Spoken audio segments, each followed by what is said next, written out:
มาถ่ายก่อนงามโคตรสะอ่อนหลายสะอ่อนดอกกุหลาบที่มันงามแท้งามมากหอมขนาดเลย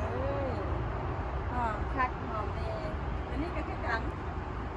นี่ก็หอมงามตัวหอมคักตัวนั้นก็งามอันนี้ก็งามมีตัวงามๆเอามาเบิ่งตัวนี้ตัวสีแดงตุ๊ตะคักขนาดเลยงามขนาดคนก็สิมาแล้วถ่ายไปก่อนเพราะคนมัน